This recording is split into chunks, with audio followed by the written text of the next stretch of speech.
మీరు వదిలేసి వెళ్ళిపోయారు. ఒంటరిగా ఉంటే భయం వేసి కొంచెం ధైర్యం తెచ్చుకోవడానికి కొంచెం ఎక్కువగా తాగేశాను. అంతే. పోనీ పోనీ.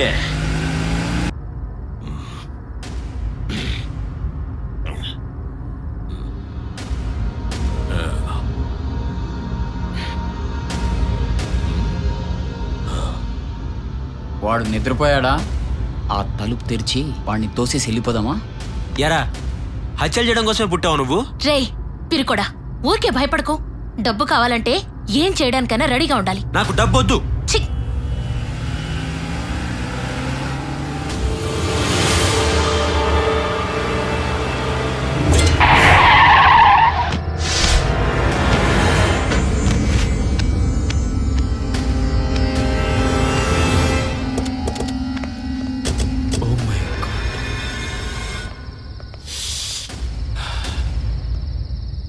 అమ్మో, మన టైం బాగుండి మళ్ళీ చచ్చింది.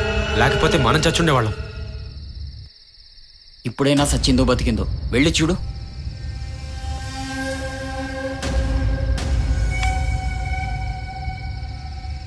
%100% చనిపోయింది. డౌట్ ఉంటే మీరు కూడా చెక్ చేసుకోండి. నాకు నా పార్ట్నర్ మీద నమ్మకం ఉంది. నీకు డౌట్ ఉంటే చెక్ చేసుకో. నాకు నీ మీదే పెద్ద డౌట్. శవనే నమ్మచ్చు కానీ నిన్ను నమ్మకూడదు. పోలీసులు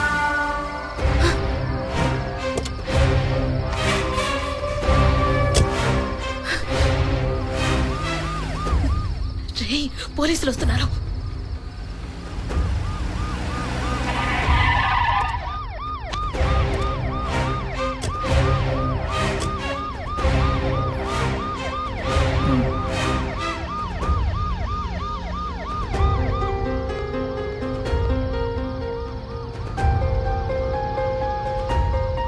మీరు సిఐ కీర్తి మేడం హస్బెండ్ కదా? ఏంటి నిజంగా? అవును. ఇది ఎలా జరిగింది? ఈ యాక్సిడెంట్ కు మాకు ఎలాంటి సంబంధం లేదు. ఆల్రెడీ చనిపోయింది సార్. ఓ, అంబులెన్స్కి ఫోన్ చేసి బాడీని పోస్ట్ మార్టం పంపించు. Okay sir. హలో,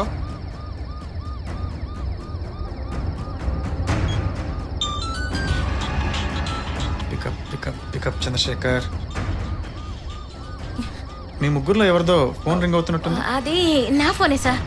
నా బాయ్ ఫ్రెండ్ ఫోన్ చేస్తున్నాడు కదా. అవును సార్. ఎప్పుడు ఫోన్ చేసి విసిగిస్తాడు. అవును. ఈ టైంలో మీ ముగ్గురు ఎక్కడికి వెళ్తున్నారు? మా ఫ్రెండ్ వాళ్ళ నాన్నగారికి ఒంట్లో బాగాలేదు, అందుకని ఇంట్లోంచి బయటకు ఫాస్ట్గా వెళ్తుంటే ఆమె వచ్చి అడ్డం పడిపోయింది. మీ ముగ్గురేనా? కారులో ఇంకెవరైనా ఉన్నారా? లేదు సార్, మేము ముగ్గురమే. వాడు ఏమైపోయాడు? పారిపోయి ఉంటాడా? కారులో వాడిని చూస్తే వాడితో పాటు మనల్ని దొంగలు అనుకుంటాడేమో.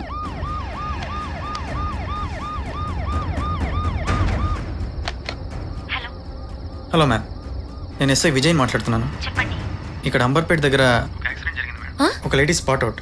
యాక్సిడెంట్ చేసిన వెహికల్లో 2 జెంట్స్ ఒక లేడీ ఉన్నారు. వాడు కారులో కనిపించినట్లేదు. పారిపోయి ఉంటాడా? వాడు మనకన్నా పెద్ద దొంగలా ఉన్నాడు.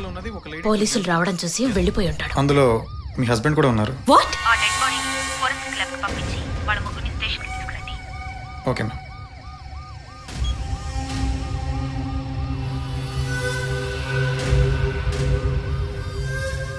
చూడండి, మీ ముగ్గురు ఒకసారి స్టేషన్కి వచ్చి స్టేట్మెంట్ ఇవ్వండి. కానిస్టేబుల్, ఆ బండిని స్టేషన్కి తీసుకుంటారు. అలాగే సార్. పొలం సార్. అన్నా, బాసును కలవాలంటే భయం వేస్తుంది అన్నా. అవునరా, ఈవేళ కూడా ఇటు దొరకలేదంటే మనం చంపడం గ్యారంటీ. ఖచ్చితంగా చంపేస్తాడన్నా. నీ వైఫ్ పోలీస్ డిపార్ట్మెంట్ అని మాకు ముందే ఎందుకు చెప్పలేదురా? నువ్వు అడిగావా? నువ్వు నీ ఫ్యామిలీ గురించి అన్ని అబద్ధాలే చెప్పావు. వాడు నిజాన్ని దాచాడు. 2 సమానం అయిపోయాయి. వదిలేయండి.